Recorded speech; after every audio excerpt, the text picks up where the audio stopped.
Assalamualaikum warahmatullahi wabarakatuh. Gus, nyedi pencerahan kenapa manusia nanti diminta pertanggungjawabannya, sedangkan sejatinya semuanya ini ala fa'ilallah. Sejatinya semua ini af'alnya Allah. Tapi kenapa manusia diminta pertanggungjawabannya?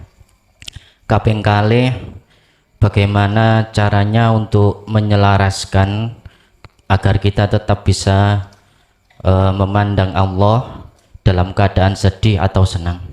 Matur nuwun. Wassalamualaikum warahmatullahi wabarakatuh. Waalaikumsalam warahmatullahi wabarakatuh.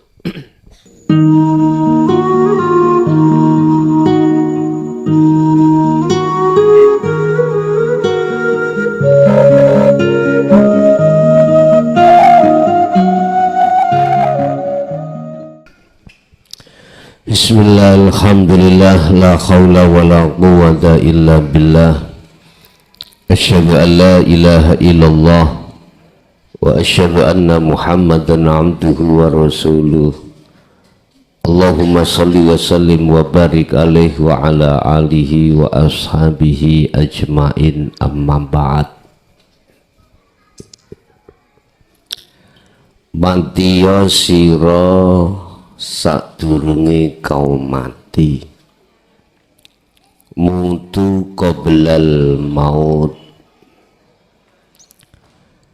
matilah terlebih dulu sebelum kau mati.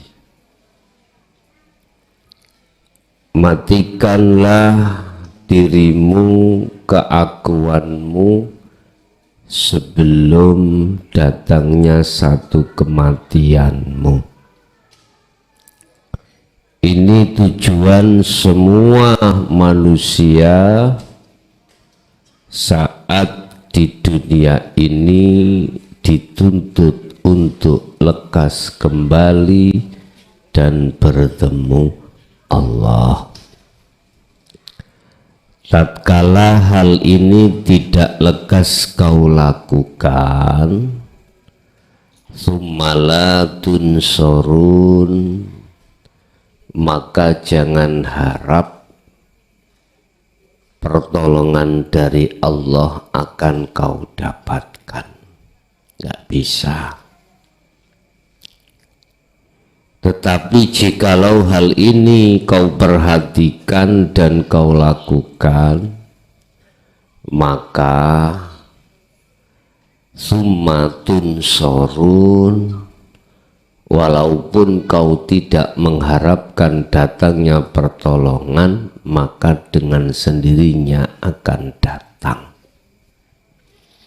Laksana seseorang mau melahirkan, walaupun tidak kau harapkan untuk wat, maka dengan sendirinya akan datang yang namanya wat. Bahasa Indonesia ini wat iku apa, Pak? Ngeden. Ini bahasa Jawa taman. Hah? Sesuatu yang tidak bisa kau tahan, nggak bisa.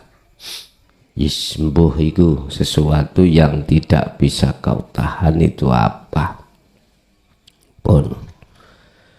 Jikalau kau sudah menafikan, mematikan dirimu, maka nyatalah kehidupan, maka nyatalah hidup dalam dirimu. Inilah yang disebut amal arifun, orang-orang yang hatinya sudah makrifat datang Allah. Iki zoom 1000 nih gak fungsi dah.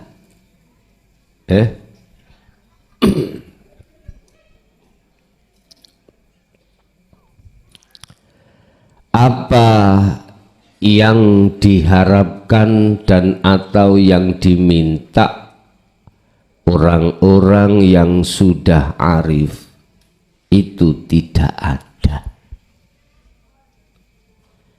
Bagi si arif itu tidak ada pengharapan apapun. Sudah tidak, dia itu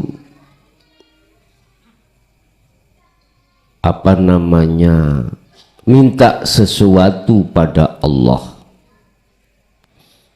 Ini yang di YouTube sudah, cuman yang di lokasi gitu. Di lokasi Zoom 1000-nya jalan nggak sama. YouTube kan ngambil print out dari mixer sini, iya, nggak sama yang di lapangan. Di lapangan sendiri tuh. Jadi apa yang dimaksud apa iki? Iki Zoom apa gawane mixer? Hah? Saya ulang, amal arif anapun utawi wong arif iku sudah tidak lagi mempunyai keinginan apapun terhadap Allah, sudah dihilangkan. Karena arif yang dimaksud manusia kan sudah mati, sudah tiada. Bagaimana punya karep? Ikut di mata Allah si arif. Kalau kita tarik si arif itu dari pandangan orang lain, benar tidak mempunyai keinginan apapun kecuali hanya dua. Miturut dawuh Syekh Ibnu Athaillah, dan ini sesuai dengan apa aturan di dalam hukum orang-orang arif, itu tidak mempunyai keinginan apapun kecuali hanya dua. Apa? Nemen-nemeni, apa nemen-nemeni? Bersungguh-sungguh di dalam ubudiyah. Artinya segala aktivitas apapun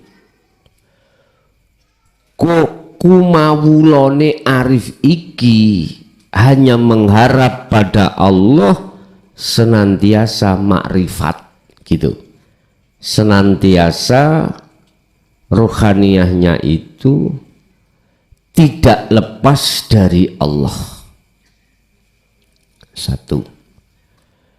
Nomor dua, wal qiyam, sungguh dia itu selalu bihukukil rububiyah, apa? Mendahulukan hak-haknya Allah. Terkait hal ini maka kita akan membahas makalah yang ke-89 ya, terkait masalah harapan si arif miturut sifat basariyah itu cuman ada dua. Qala musannifu rahimahullah, arif itu berangkatnya dari ilmu, amal, istiqomah. Berarti kita tidak terlepas dari proses, kita harus mempunyai guru akhirat Habis itu kita akan diwejang oleh guru akhirat kita untuk memahami ilmu-ilmu hakikat supaya ruhaniyah bisa ma'rifat pada Allah. Setelah itu baru kita diperintahkan untuk kholwat terus menerus. Dengan cara beginilah Bapak Ibu, jenengan iki ruhaniyah bisa sampai pada puncak tujuan, yaitu ma'rifat Allah. Qala musannifu rahimahullah, matlabul arifina utawi apa sing den suprih den suwun yang diminta si arif itu minallahi saking Allah Ta'ala iku as-sidqu fil ubudiyah. Apa? Nemen-nemeni sungguh-sungguh olehnya ubudiyah. Ubudiyah itu kumawulo, penghambaan dirinya terhadap Tuhannya. Artinya apa, Pak? Segala aktivitas yang terjadi pada si arif, arif itu cuman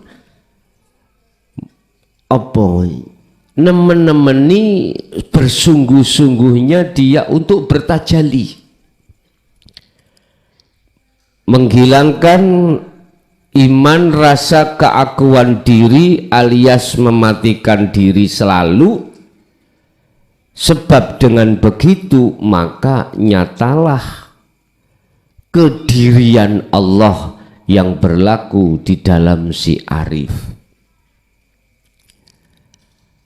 At-tasriku birrububiyah, firrububiyah, dia selalu sungguh-sungguh di dalam setiap aktivitas memegang tali Allah. Itu pertama. Jadi sudah tidak melihat dan membedakan segala hal apa aktivitas yang terjadi pada dirinya, baik di dalam waktu sholat maupun di luar waktu sholat. Hati beliau selalu duduk di tajalli. Wal qiyamu bi huquqir rububiyah, dia selalu mengedepankan kewajiban hak-haknya Allah. Apa hak-haknya Allah? Sing ngatur iku dudu makhluk tapi Gusti Allah. Jadi hak-haknya Allah ini Bapak Ibu selalu beliau kedepankan. Satu contoh, berawal dari satu ayat, wa ma khalaqtul jinna wal insa illa liya'budun. Mana hak-haknya Allah? Hak-haknya Allah itu wajib bagi kita untuk fa'budu, disembah. Itu hak-haknya Allah. Tapi Allah tidak akan memaksa bagi hambanya untuk mencukupi hak-haknya Allah. Tidak. Itu terserah manusianya. Alasannya sebab Allah gak butuh disembah. Cuman olehnya kita mencukupi hak-haknya Allah itu kembalinya pada diri kita. Manfaatnya kepada diri kita. maslahahnya kepada diri kita.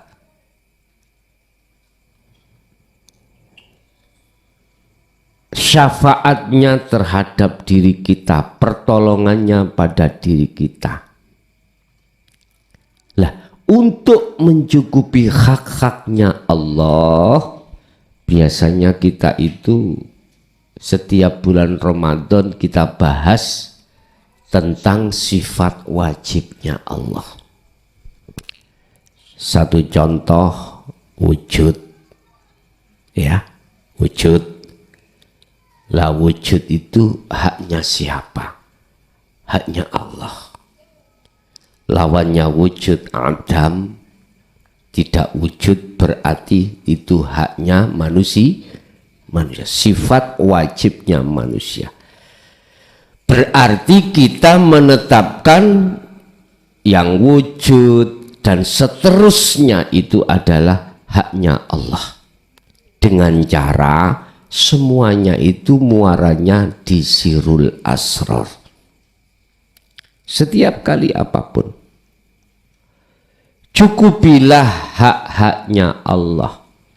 Berarti kita ketika saat dikasih Allah apapun bentuk rezeki dunia dan akhirat, berarti Anda harus mencukupi haknya Allah, yaitu kita bersyukur.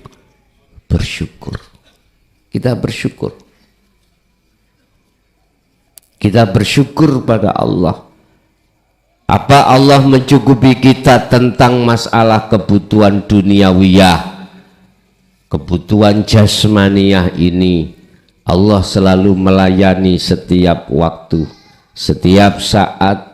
Napas itu kita dikasih, dilayani, kita melihat dilayani, kita mendengar dilayani, apapun berarti kita wajib untuk bersyukur. Cara bersyukur kita diterima dan tidak diterima hanya satu kuncinya. Anda harus bertemu terhadap yang Anda katakan alhamdulillah. Itu baru syukur yang diterima. Antara yang matur suwun terima kasih, iku bertemu yang diterima kasihkan.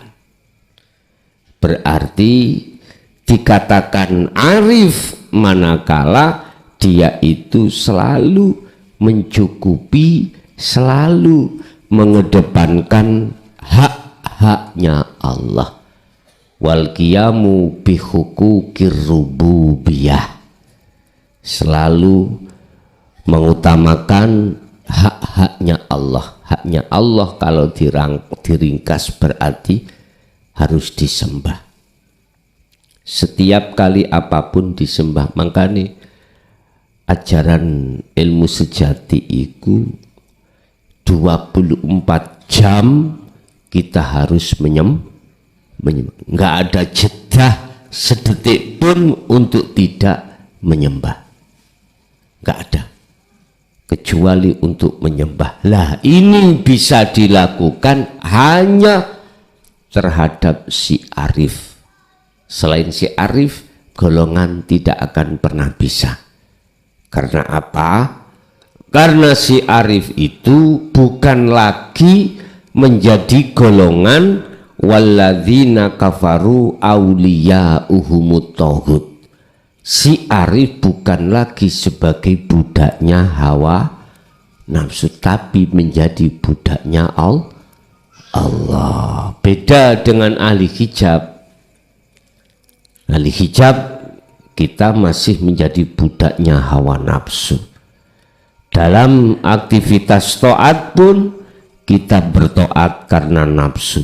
Apalagi bermaksiat juga karena nafsu. Jangankan di maksiat, di taat pun kita itu karena nafsu. Wa minan nasi mayyaqulu amanna billahi wa bil yaumil akhiri wa ma hum bimu'minin. Katakan ngerti ya sira Muhammad bahwasanya sebagian besar di antara manusia lesannya mengatakan aku beriman pada Allah, aku beriman pada hari akhir, tapi sesungguhnya dia tidak beriman. Lesannya yang mengatakan amantu billah, lesannya mengatakan saya menyembah Allah, tapi hatinya menyembah selain Allah.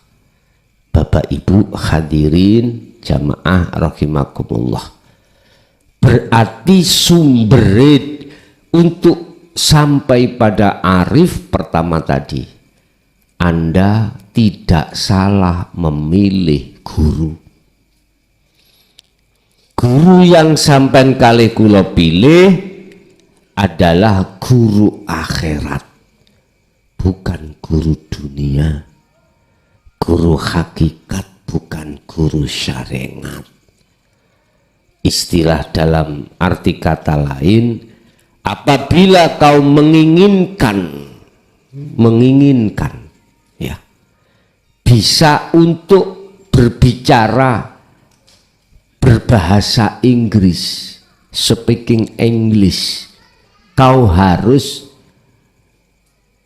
belajar atau kursus terhadap guru bahasa Inggris. Jangan keliru, pingin bahasa Inggris lah kok jenengan kursus nangoni guru bahasa Cina, jadi ya sampean ya wis ora bisa. Sama, man arada dunya fa'alaihi bi ilmin wa man aradal akhirah fa'alaihi bi ilmin. Anda kepingin sukses duniamu, kau harus belajar ilmu dunia. Ilmu dunia ada gurunya. Kamu harus belajar ke guru ilmu dunia.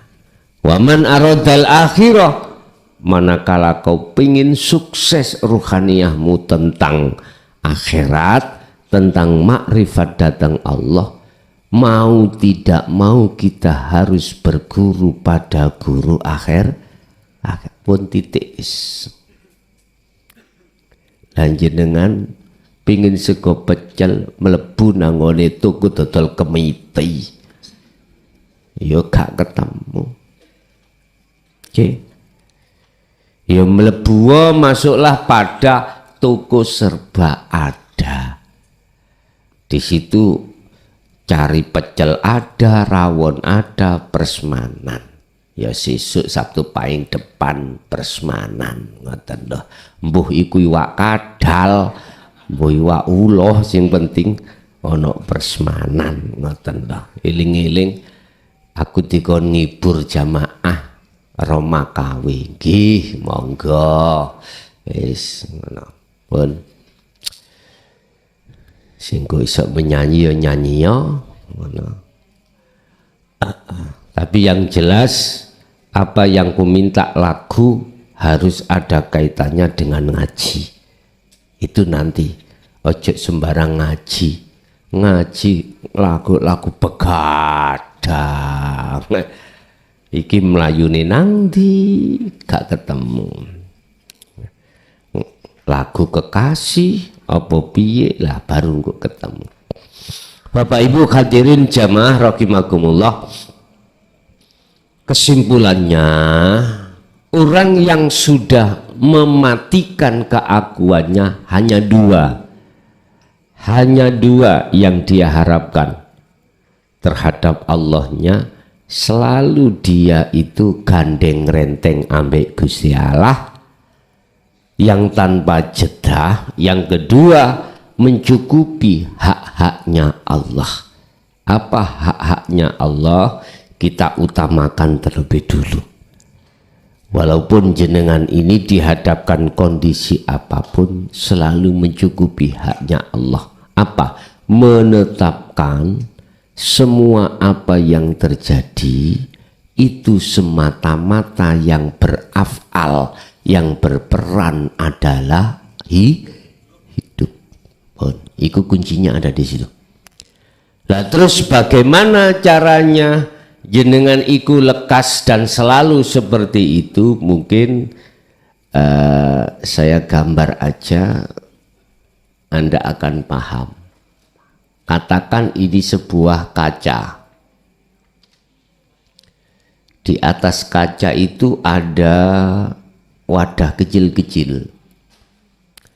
Jumlahnya 1, 2, 3, 4, 5. Ini wadah ini kau isi dengan cat. Tahu cat? Oke, cat. Cat. Ada warna kuning, warna biru, warna hijau, dan warna apapun. Di antara 5 atau 7, ya. Iki 5 ya, 5. Kayak 5 aja. Di antara di dalam wadah cat itu, catnya macam-macam. Ada yang agak kental, setengah kental, bahkan ada yang cair. Saat cat ini ditumpahkan, aku bertanya, manakah di antara cat 5 ini yang cepat sampai pada bawah ini? Cat yang mana? Iki biru misalnya, iki kuning, dan seterusnya. Yang jelas cat yang lekas cepat sampai ke bawah adalah cat yang paling cair. Paham maksudnya, Pak? Ya wis paham, kata terus no. Lah piye maneh?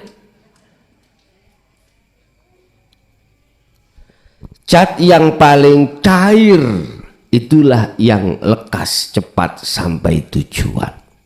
Artinya kita semuanya itu wa'asyiru bil ma'ruf, berlomba-lomba lari untuk menuju dan bertemu Allah. Sampai Allah dawuh fafirru ilallah, larilah cepat kau pada Allah. Kalau larimu ikut tadi keadaan cair, cepat. Kalau kental, bundeli, isok-isok gak sambat tutup gon. Maksudnya apa? Segala hal apapun, ini laksana cat yang paling cair.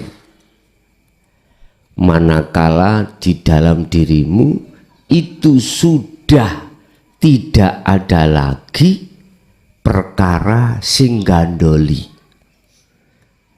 Berarti apa, Pak? Perkara sing gandoli adalah hubus syahwah. Ini memang selalu ada karena kita masih di dunia. Tetapi bukan berarti itu tidak bisa dihilangkan. Ilangono pergaulanmu menyang masyarakat.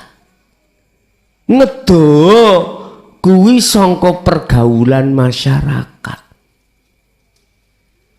Berarti semuanya aku tinggalkan. Iya. Anak, bojo, dunya brono, kumpulan-kumpulan tadi masyarakat tinggalan.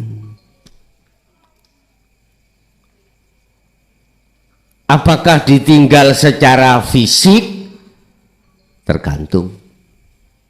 Yang jelas tarkud dunya wajibatun alaika, wajib bagimu untuk tinggalkan dunia. Berhubung kita memakai sistem wasilun, cukup bagimu meninggalkan secara ruhaniah. Silakan jasad kau awar sama istri, anak, masyarakat, kumpulan, apapun kerjaan, silakan. Tapi hatimu harus tinggalkan itu semuanya. Jikalau kau bisa meninggalkan semuanya itu, maka disitulah yuhibbukumullah. Anda akan diterima hanya bergaul, hanya campur, hanya bercinta, hanya berbicara dan bertemu Allah itu sendiri. Allah tidak akan menerima dirimu manakala di dalam dirimu masih sama-sama dengan selain Allah. Makanya laksana cat yang paling cair itulah yang cepat sampai. Berarti di antara Anda, mana di antara Anda yang melepaskan diri dari pergaulan masyarakat. Jadi masyarakat ini tak sebut masyarakat semuanya, entah istri, anak, pokoknya urusan makhluk. Ini Anda lepas dengan cara bagaimana aku bisa melepaskan secara rohaniah. Muaranya, kuncinya hanya dengan sirul asrar. Itu aja. Mumet jaduke matus, mumet matus, ikut tak. Wis. Sekarang kalau kita memakai sistem majidubun beda lagi. Yang dimaksud tarku dunya wajibatun ala kulli muslimin, ala kulli alaikum alaika, iku berarti ninggalno sak fisiki. Siapa jenengan? Sebab kalau sampai melaku sistem niki, fitnah akan muncul.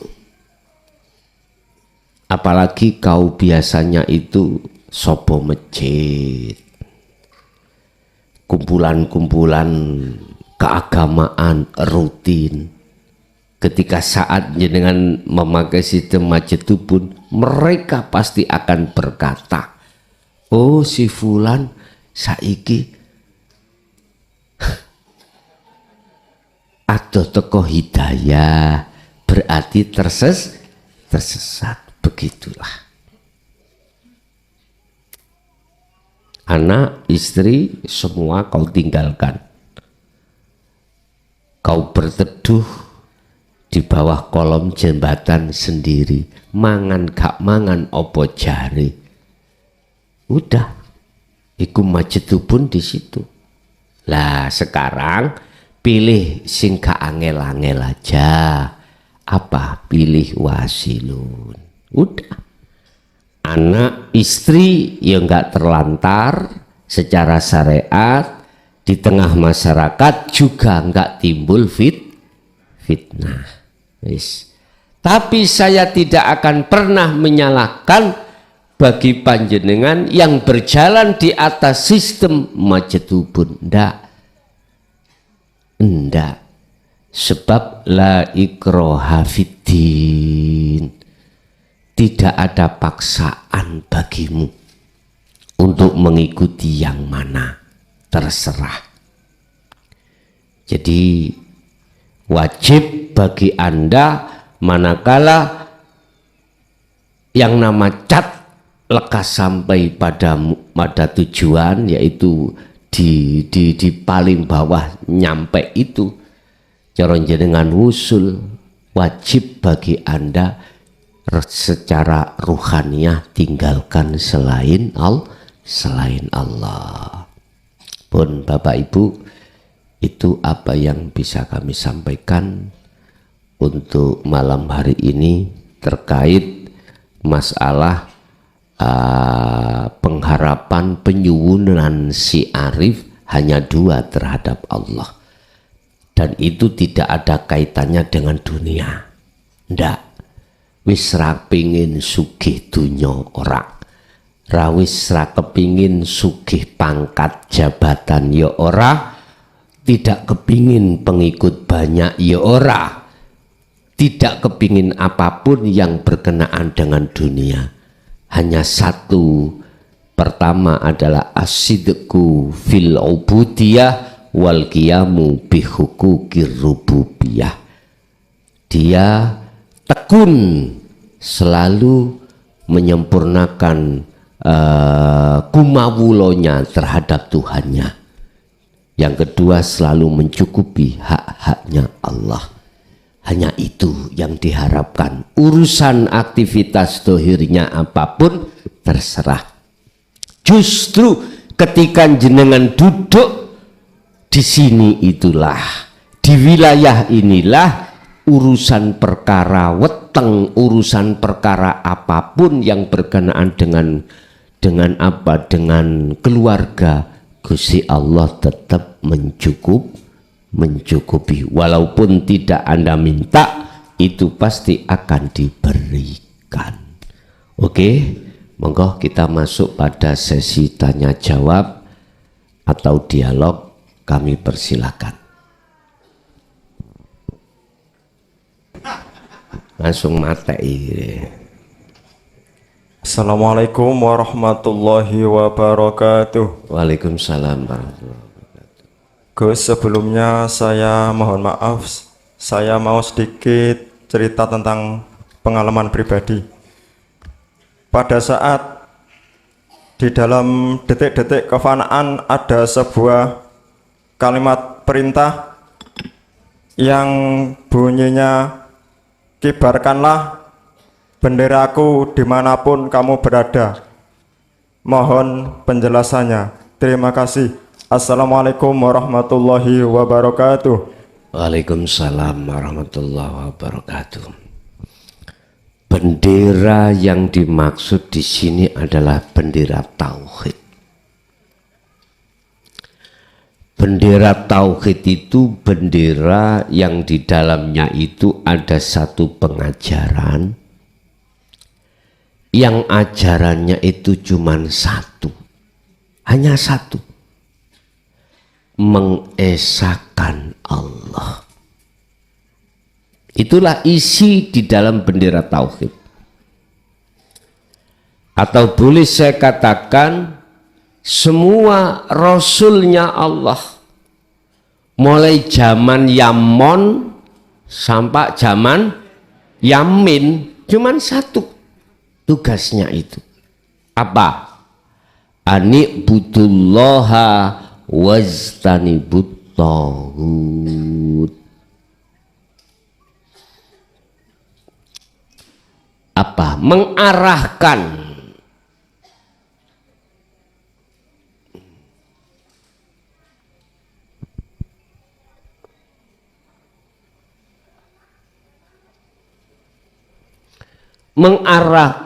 hatimu hanya pada hidup. Ani'budullaha, medepo siro, menghadapkanlah hatimu, bersaksilah hatimu, ruhaniyahmu, nyawango hatimu, imano hatimu, rasao hatimu, Allaha ing urip. Dari segala hal, aktivitas apapun, apa yang muncul dan timbul dalam hatimu, bendera tauhid itu kibarno. Apa? Hatimu harus ada rasa, harus ada iman. Semua itu af'alullah. Kayaknya kita yang bicara, melihat, mendengar, bergerak. Tapi sejatine, hakikate, asline iku af'alullah. Nah, dikatakan membentangkan bendera, mengibarkan bendera, itu kita harus berlaku hati itu bertauhid. Apapun bentuk aktivitas Anda, apapun, harus hati bertauhid. Berarti menetapkan semua akunya Allah. Iki secara pribadi, membentangkan atau mengibarkan bendera. Secara umum, wa ahlikum naro, A'rif nafsaka auladaka wa azwajaka billah. Ini harus kau lebarkan terhadap ahlimu. Siapa ahlimu? Anak, istri, orang terdekat kau. Artinya, sampaikanlah isinya tauhid ini padanya. Ini berarti secara umum kita bicara mengibarkan bendera tauhid, berarti kita harus menyampaikan terhadap orang dekat kita. Rasulullah cuman itu. Ani butullaha, mengajak, mengarahkan hati ini hanya terhadap yang maha suci, yang maha tunggal. Wastanibu taghut, seiring berjalannya jenengan ini diarahkan untuk ruhaniyah menghadap terhadap Sang Yang Maha Esa. Wastanibu taghut, secara otomatis Anda akan meninggalkan selain Allah. Itu tadi loh Pak, kau akan bisa sampai pada Allah manakala tarkut dunya, ninggalno urusan selain Allah itu wajib kau lakukan. Secara rohaniah baru ketemu. Wis berarti ngibarno bendera tauhid secara pribadi laku jenengan yang tidak keluar dari bab ini tadi. Secara umum berarti kau sampaikan terhadap orang dekat Anda. Man ahbabta, orang-orang yang kau cintai, berarti orang dekat kau, sampaikan hal itu. Tapi tetap Anda bihukuki rububiyah, Anda tidak merasa Anda yang menyampaikan, tapi di dalam hati Anda yang menyampaikan hanyalah Allah. Itu etikanya seperti itu. Oke, ada lagi? Assalamualaikum warahmatullahi wabarakatuh. Nyun sewu, kami dari Pati Gus. Alhamdulillah saged nderek sowan mriki ngaos. Enten pertanyaan saking setunggalipun jamaah. Nggih menika nyuwun dipun jelasake hakikatipun roh kalih nyawa niku sami napa mboten ngoten. Ingkang nomor setunggal, ingkang nomor kalih wonten setunggalipun keterangan ten Al-Qur'an menika innallaha la yughayyiru ma biqaumin hatta yughayyiru ma bi anfusihim. Sesungguhnya Allah itu tidak merubah keadaan suatu kaum kecuali kaum itu sendiri yang mau merubah nasibnya. Nah, mohon penjelasnya itu menurut panjenenganipun Gus. Saking kawula matur suwun. Assalamualaikum warahmatullahi wabarakatuh. Waalaikumsalam warahmatullahi wabarakatuh. Apakah sama antara ruh dengan nyawa atau nyowo?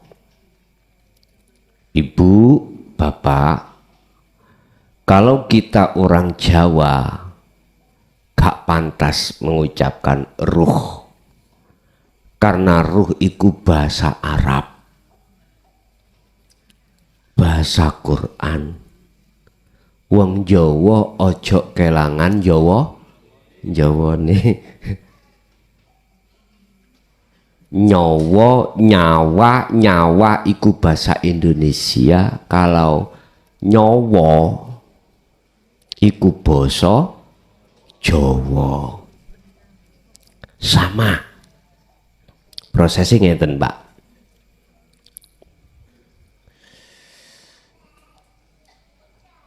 Ruh di dalamnya ada rasa, di dalam rasa ada cahaya, di dalam cahaya ada hidup utawa urip. Iki wong Jawa. ruh atau nyawa itu sama, cuman beda bahasa. Ruh itu akan bisa sampai pada urip kalau ada wasilahnya, ada sambungannya, ada talinya, dan tali itu tidak boleh putus terhadap urip. Yes. Rasa itu adalah iman.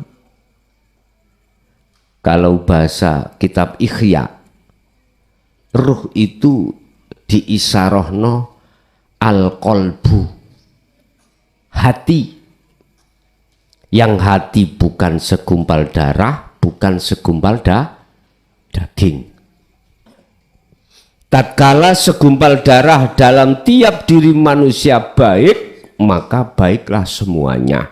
Tapi kalau jelek, jeleklah semuanya. Ternyata Bapak Ibu itu nyawa, ruh.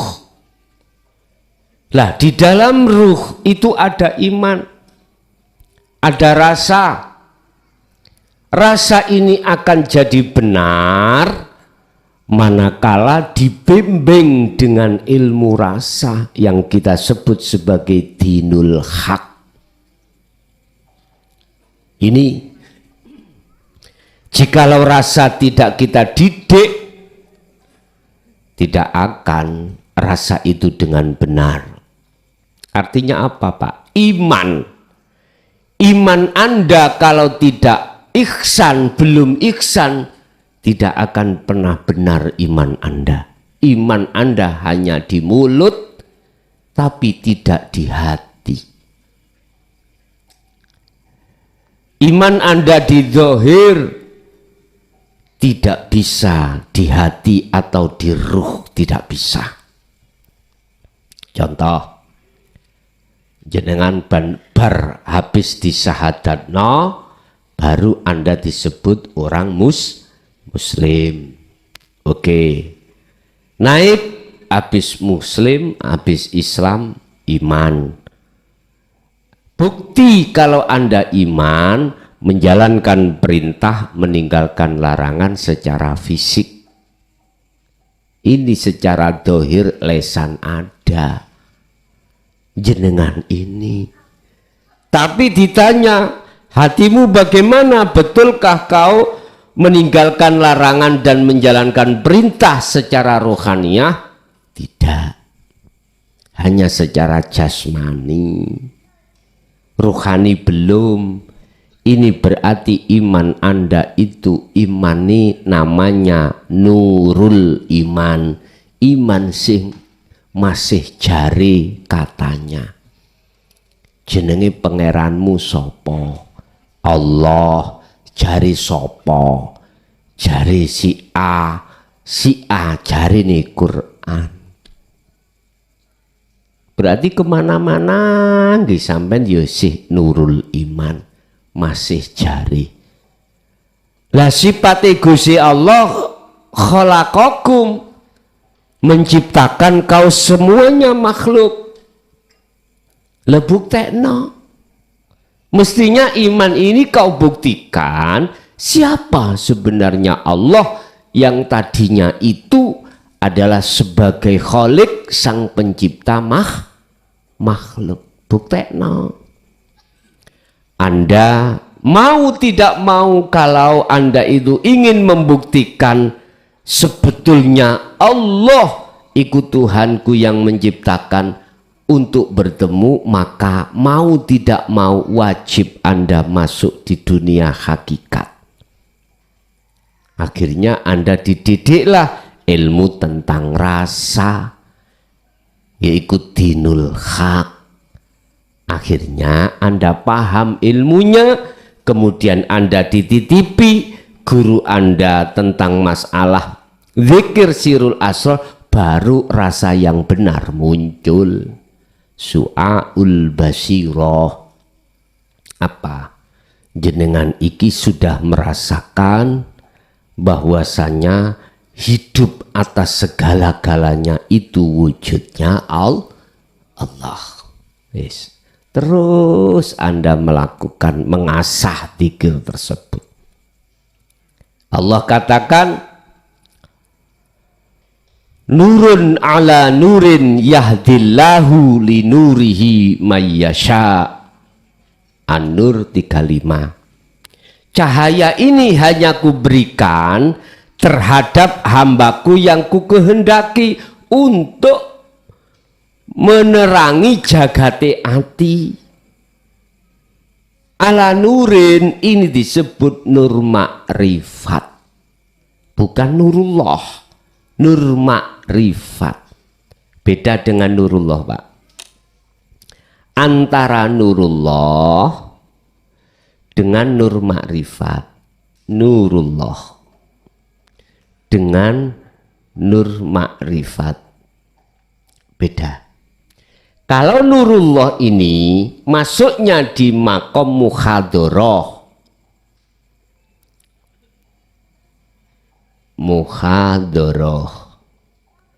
Ya ngalam kasunyatan iki dunia. Mana nure Allah? Kalau malam hari ya iki Pak, listrik lampu iki. Iki nure Gusti Allah. Kalau siang hari matahari. Dah. Dua nurullah itu akan masuk di dalam alam mukasyafah, yaitu alam kebukanya gaib makhluk. Entah makhluk siapapun, yang jelas ini makhluk gaib,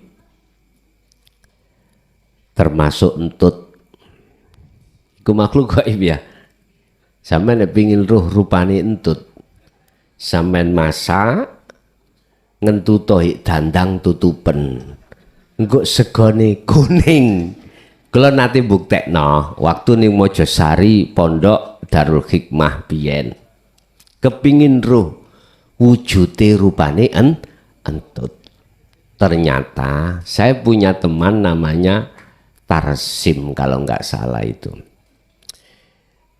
Jadi ning pondok iku namanya kendil, Pak. Kendil. Panci alit iku namanya kendil. Kendil. Nek waktu cilik namanya krikil. Terus wis.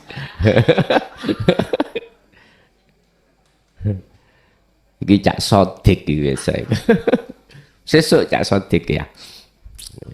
Wis artis-artis saya diundang kabeh kok. Gantian ngono. Iku setelah airnya habis, arepe disilep. Tahu silep nih ya, men?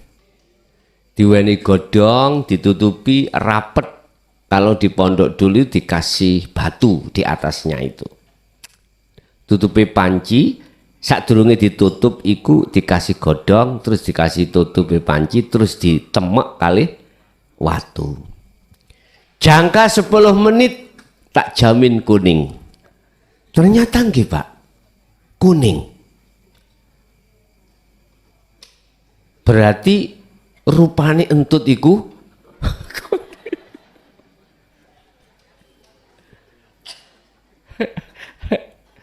persis kayak yekmu.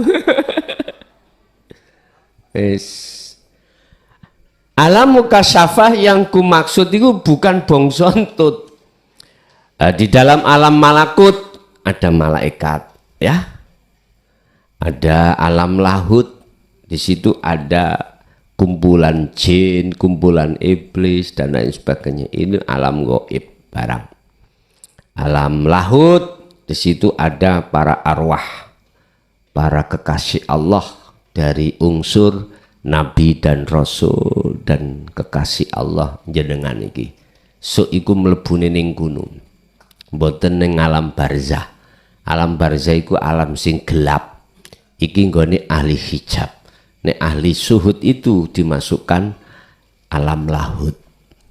Lah. Iki ada nurullah. Tatkala nure Allah itu dikasihkan jenengan, berarti Anda termasuk ahli mukasyafah. Ahli mukasyafah.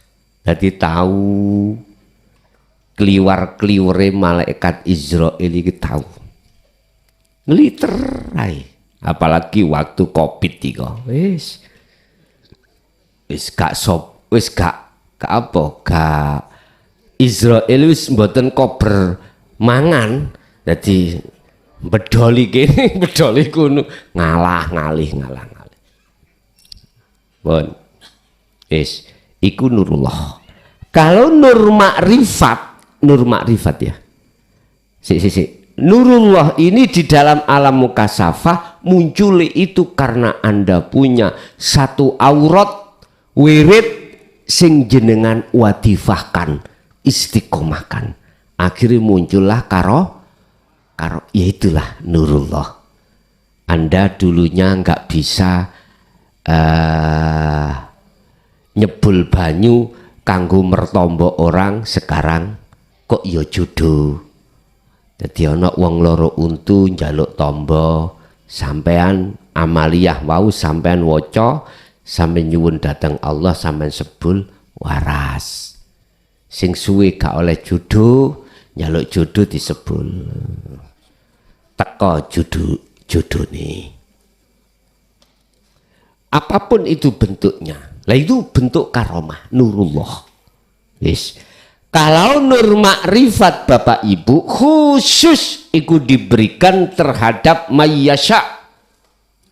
Orang-orang yang dikehendaki Allah. Siapa yang dikehendaki Allah? Tandanya adalah yastami'unal qaula wa yattabi'una ahsan.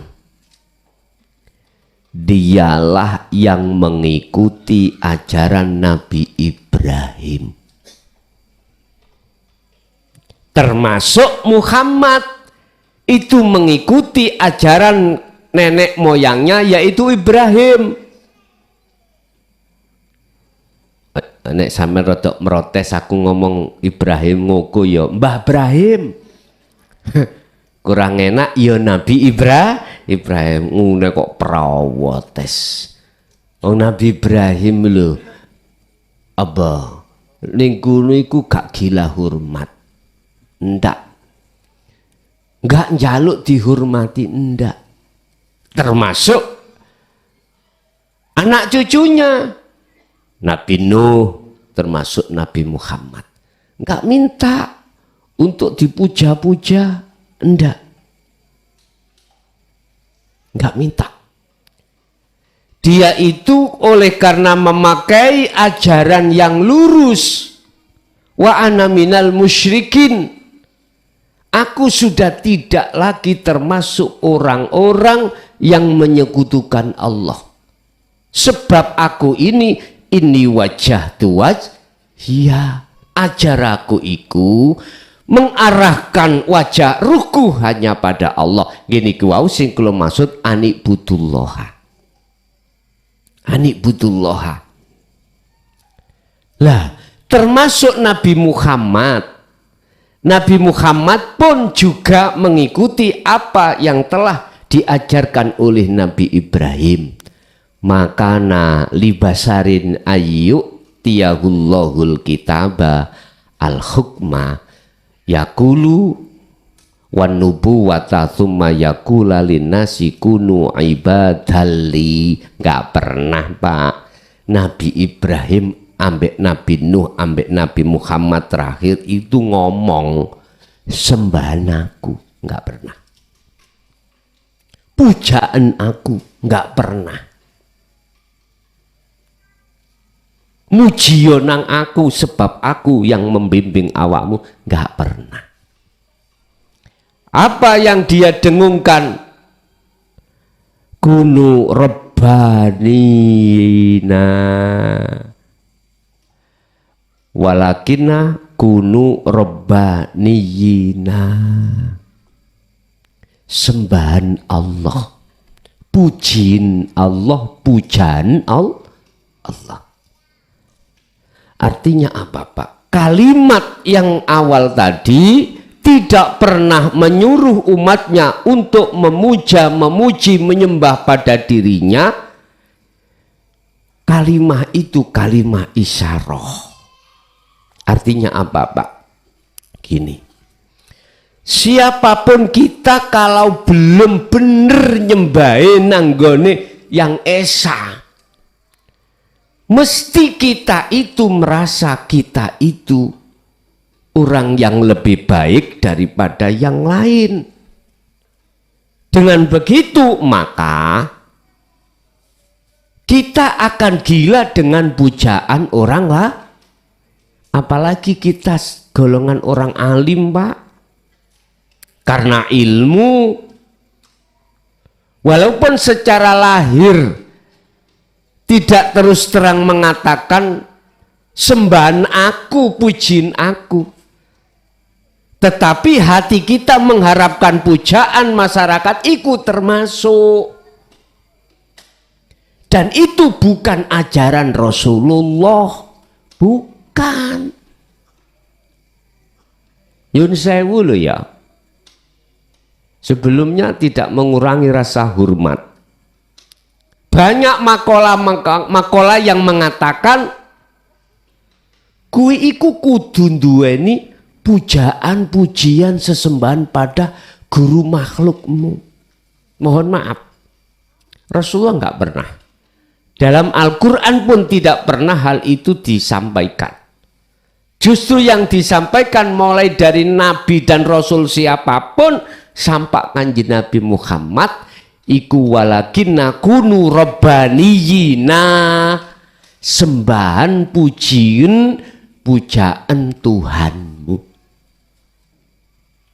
Tidak pernah sembahan aku, tidak pernah pujiin aku, enggak pernah.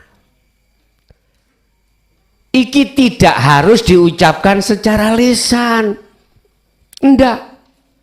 Hati harus tidak ada rasa keakuan diri yang melakukan. Dengan begitulah Pak, pasti jenengan itu tidak akan mengharapkan pujaan masyarakat. Kalau kita masih merasa diri kita yang melakukan, wista siapapun kita pasti masih pengen pengharapan pujaan masyarakat. Nanti ada keterangan dalam satu makalah, ingat, pujaan masyarakat itu adalah racun yang mematikan bagi hatimu. Pujaan ini. 1, 2, cacian masyarakat itu obat yang manjur buat hatimu. Nanti kalau sudah sampai makalahnya kita akan bahas. Bapak Ibu, tinggal kita milih yang mana. Mengikuti ajaran nenek moyang para rasul atau nenek moyangnya jin niku mau, terserah. Monggo sak kersa jenengan. Yang jelas saya katakan, apapun bentuknya, sing penting hatimu itu bisa mengarah ke wajah Allah. Wis, itu aja. Urusan orang lain berkomentar macam-macam, anggapan entut dilebokno kendil. Ngono wis. Ngoten mawon. Abaikan. Mbahlah orang berkomentar yang sifatnya itu menyudutkan Anda, biarlah. Biar. Yang penting hatimu fokus, ini wajah tuaj. Ya. Oke. Jadi ruh atau nyawa itu tatkala dikembangkan bisa wa inna ilahi rojiun, rasa itu harus berjalan. Iman itu harus benar. Iman harus pada Allah. Ketika itu sudah Anda asah, maka cahaya itu didatangkan Allah. Cahaya yang kumaksud adalah nur ma'rifat. Ketika cahaya itu sudah digelar di dalam jagatnya hatimu, maka nyatalah urip, nyatalah Allah. La ilaha illallah al-malikul hakul, nyatalah Allah. Selain Allah tidak nyata. Begitulah. Itu yang pertama. Yang kedua, terkait masalah ayat Allah tidak akan merubah nasib sebuah kaum jikalau kaum itu tidak merubah dirinya sendiri. Artinya gimana, Pak? Jangan melihat kaum dari sisi makhluk. Kalau Anda melihat kaum dari sisi makhluk itu Anda akan muraqabah, masuk di dalam dua pelaku, yaitu khalik dan makhluk. Tapi kalau Anda melihat hidup dalam kaum itu tidak melihat makhluknya, maka yang merubah itu hanyalah Allah. Yang merubah hanya Allah. Tidak ada kaitannya dengan selain Allah. Ingat, aku menyelesaikan satu masalah apapun, aku tidak akan pernah minta pertolongan pada makhlukku. Tak tandangi dewi. Artinya saya kerjakan sendiri. Mulai dari jenengan makan, mengunyah, sampai menelan, sampai jenengan iki mau makanan sudah di perut. Di dalam perut itu ditransfer. Ada yang menjadi vitamin, menjadi kotoran. Itu atas dasar hidup itu. Tapi tetap tergantung Anda melihatnya dari mana. Kalau kita melihatnya dari sisi makhluk, sing mangan yo aku makhluk, sing ngecapi yo aku makhluk, sing nelan aku makhluk. Begitu seterusnya. Inilah ahli hijab, itu mesti melihatnya dari sisi makhluk. Tapi ahli syuhud melihat dari sisi hidup. Makanya Allah tidak akan merubah nasib sebuah kaum tatkala kaum itu tidak merubah sendiri. Lihatlah dari sisi hidupnya. Kalau jenengan melihat dari sisi hidup, maka Anda tidak ada penyekutuan terhadap Allah. Inilah yang dimaksud dalam satu ayat, wala yusyrik bi'ibadati rabbihi ahada. Jikalau kau ingin bertemu aku, kau tidak boleh menyekutukan aku terhadap sesuatu yang lain. Berarti gak boleh melihat kaum makhluk itu, tapi harus melihat hidup baru. Iman jenengan, yo rasa itu akan menjadi benar. Ketika benar maka cahaya datang. Kalau cahaya datang maka kegelapan terhadap Allah tadi hilang. Yang tadinya Allah gaib, Allah gelap, sekarang Allah menjadi nyata, Allah menjadi tidak gaib. Bon, ada lagi.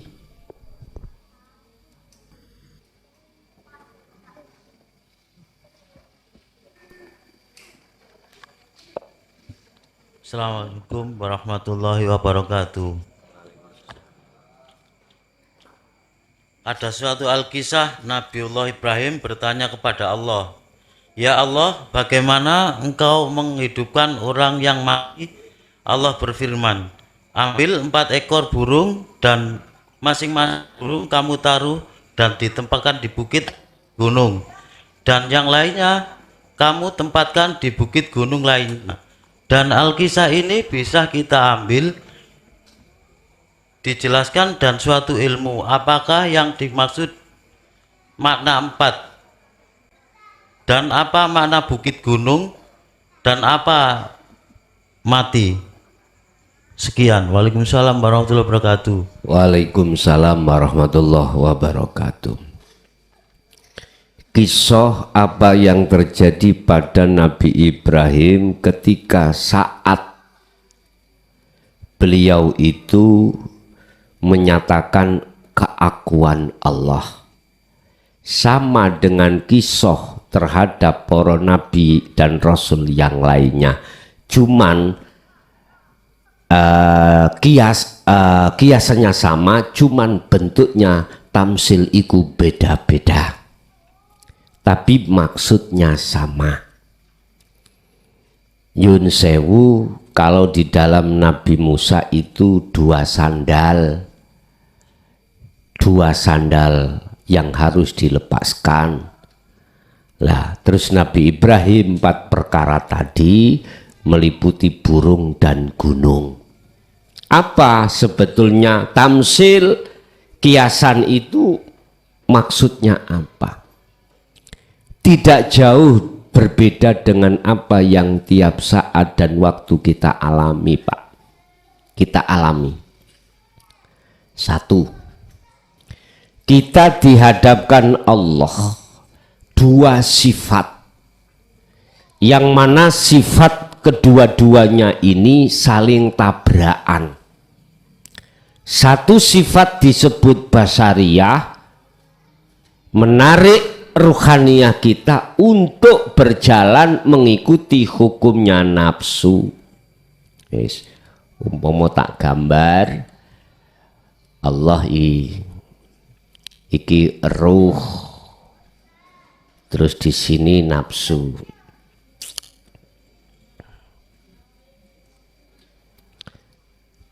Nafsu kiwa tengen iku sifat, satu sifat basariyah, dua sifat basiroh. Sifat basariyah itu ada dua penghuni, yaitu nafsiyah dan amaroh. Ini dua sifat, dua nafsu yang menarik pada ruhaniyah supaya kita itu jauh dari Allah. Innama ya'murukum bisu wal faksa. Sesungguhnya sifat basariyah itu mengajak dirimu untuk berlaku jahat pada Allah, untuk melalaikan Allah. Dengan cara apa nafsu itu mengajak, menarik Anda untuk melalaikan Allah? Dengan cara apa? Wa yastahibbunal hayatad dunya. Atimu dituki tumpeng, dihidangkan tumpeng, yang tumpeng itu isinya adalah hayatad dunya, kehidupan, kesenangan yang bersifatkan dunia. Dituki tumpeng itu. Kalau Anda sudah masuk ke tumpeng itu, memakan tumpeng itu, alal akhirah, dengan sendirinya Anda akan melalaikan Allah. Yang dimaksud melalaikan Allah, hatimu iku lalai. Kalau semua apa yang terjadi itu yang menterjadikan adalah Allah, akhirnya dalam hatimu ngaku-ngaku makhluke, yaitu nafsu. Dah, kita sejarahnya itu seperti itu, Pak. Kisah kita memang ya seperti itu. Nabi Ibrahim pun juga begitu. Mengalami satu zona alam atau keadaan kebingungan. Pernah Nabi Ibrahim itu bingung tentang Allah. Lentang disebut diterko Gusti Allah. Bulan, matahari yo gitu. Tapi ketika saat proses-proses itu sudah dilewati, maka ini wajah wajia itu nyata pada dirinya, artinya sudah tidak bingung lagi. Jenengan kaliku lagi ngaten. Waktu ada di golongan ahli hijab, Anda bingung. Wong sholat kok bingung, gitu. Saya katakan bingung, orang ngerti Gusti Alai. Padahal Gusti Alai pangerane ning ngarepe. Fa aina ma tuwallu fa thamma wajhullah. Bingung golek Gusti Allah. Padahal Gusti Allah ning ngarepe iku laksana orang surgrendem. Tahu surgrendem? Surgrendem, tahu surgrendem namanya?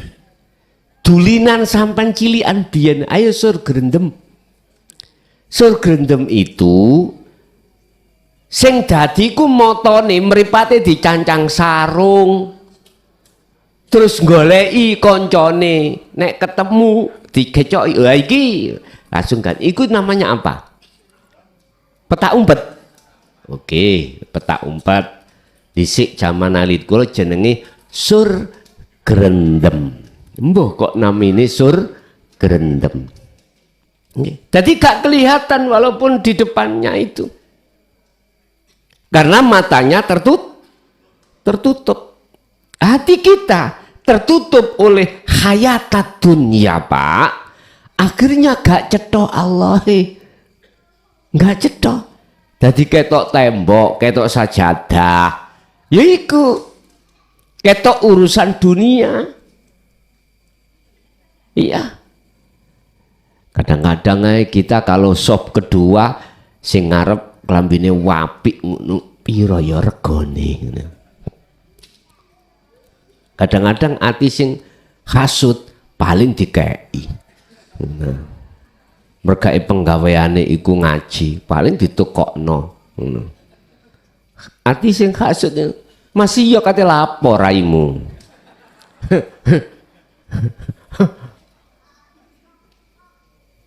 Loh, itu karakter kita, Nak. Dikatakan kita itu bingung terhadap Allah. Nggak tahu Allah, akhirnya disebut bingung. Nah, ini proses kita. Jangan berhenti. Terus hatimu harus ada azam untuk mencari dan mencari siapa sih Allah itu. Kalau toh Allah itu nama, siapa yang memiliki nama Allah itu?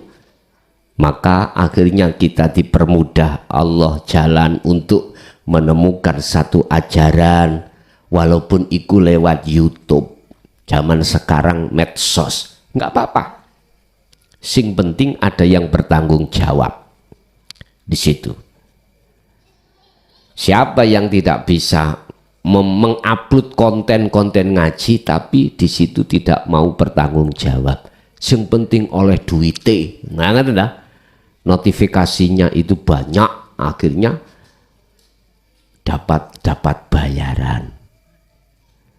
Siapa yang tanggung jawab?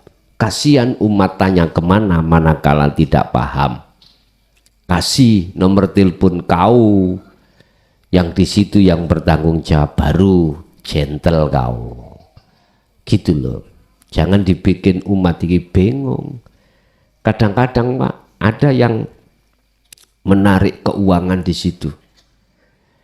Kau pingin masuk di kontenku, konsultasi, des, ada maharnya. Ada, wis gak bener, niku wis gak bener. Dah, itu apa mang? Yo, iki sifat basariyah akan menarik hatimu untuk melalaikan Allah. Lah, ingat satu sisi itu juga ada sifat basiroh. Dan situ ada dua. Nafsu ilama rohima rabbi. Inilah nafsu yang dirahmati Allah. Yang disebut lawamah dan mutmainnah. Jadi keempat ini disebut nafsu. Disebut nafsu. Lah, disinilah Bapak Ibu. Bagaimana cara jenengan itu untuk menjinakkan nafsu dalam dirimu biar enggak liar. Sebab nafsu ini selagi liar, Anda terus terpengaruh dengan nafsu. Cara untuk menjinakkan nafsu yang liar hanya dengan satu cara, berzikir.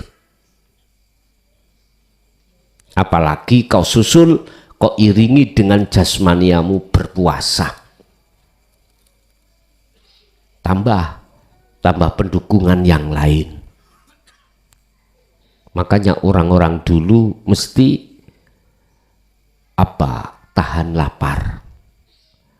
Di poso gak mangane gak luwe, gak turu gak ngantuk. Penak poso nih. gak turune gak ngantuk, gak gak makan kalau tidak lapar. Waktu demi waktu beliau sibukkan hatinya berzikir. Ini cara untuk menjinakkan nafsu yang liar tadi.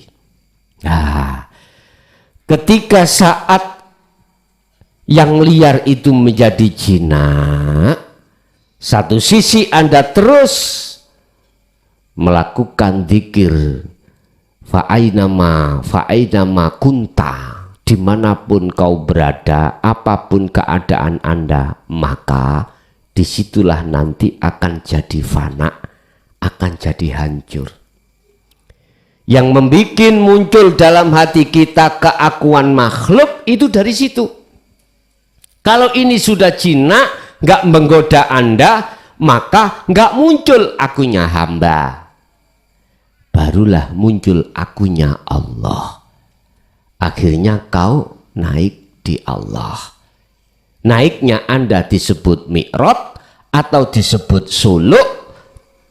Sampainya Anda pada Allah disebut wusul atau makrifat datang Gusti. Lah disinilah Anda akhirnya disebut amal arif.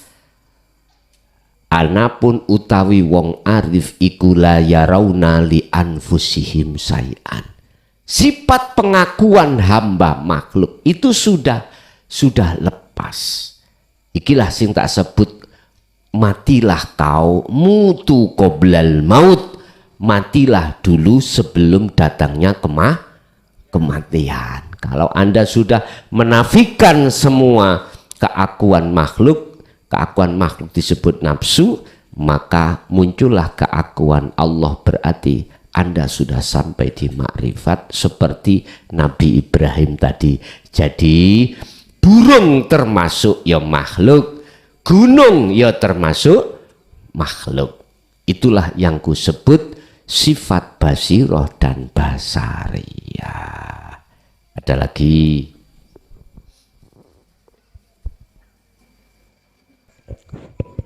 Assalamualaikum warahmatullahi wabarakatuh. Gus, nyedi pencerahan kenapa manusia nanti diminta pertanggungjawabannya, sedangkan sejatinya semuanya ini ala fa'ilallah, sejatinya semua ini af'alnya Allah. Tapi kenapa manusia diminta pertanggungjawabannya? Kaping kalih, bagaimana caranya untuk menyelaraskan agar kita tetap bisa memandang Allah dalam keadaan sedih atau senang? Matur nuwun. Wassalamualaikum warahmatullahi wabarakatuh. Waalaikumsalam warahmatullahi wabarakatuh. Mengapa manusia itu ada pertanggungjawaban, padahal sementara semua itu datangnya dari Allah? Gini Pak, inilah yang ku maksud golongan antara ahli hijab dan ahli syuhud, antara ahli yang dihisab dengan ahli yang tidak dihisab. Mengapa harus ada pertanggungjawaban? Karena saat kita di dunia telah ngaku-ngaku kalau kita itu yang melaku, ya gara-gara itu akhirnya muncul hisab. Coba dalam hatimu nafsunya sudah hilang, akhirnya Allahnya. Inilah yang dimaksud bighairi hisab, golongan yang tidak akan pernah dihisab. Hisab itu apa sih Pak? Dihitung. Oleh karena kita masih merasa diri kita yang memiliki, yang melakukan, yang berkehendak dan lain sebagainya, maka di situ dihitung. Makanya harus dipertanggungjawabkan. Tapi bagi ahli syuhud yang sudah lepas hal itu dan ditetapkan Allahnya, maka disitulah tidak ada hisab. Sehingga Allah katakan wa anibu ila rabbikum wa aslimu lahu min qabli ayyatiyakumul adzab. Lakukanlah pelepasan diri ini sebelum datangnya kematian. Jikalau ini Anda tidak lakukan, mesti ada pertanggungjawaban. Kalau tidak masa sih Allah akan bertanggungjawaban pada dirinya sendiri? Enggak. Nih, itu yang pertama. Kedua, bagaimana kita melaraskan keakuannya Allah, kemakrifatan pada Allah di saat kita menghadapi kondisi susah dan senang, qabdi dan basti. Nah, ini nanti insya Allah makalah berikutnya kita akan membahas masalah qabdi dan basti. Intinya gini, Pak, itu biar selaras. Jangan kau lihat makhluknya yang berupa senang dan susah. Jangan. Kita harus melihat Sang Yang Esa di situ, karena kedua-duanya itu yang menguasai adalah Sang Yang Esa, yaitu Allah Subhanahu. Caranya kembali lagi fungsi sirul asrar, mulai su'aul basirah sampai hakul basiro, baru sinkron ini nanti. Oke, ada lagi?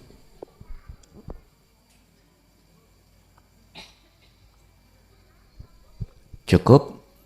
Ibu enggak ada? Oke. Bapak Ibu hadirin jamaah rahimakumullah, itu apa yang kita terima dari Allah ilmu pada kesempatan malam hari ini. Estu menjadi ilmu yang bermanfaat. Al-Fatihah.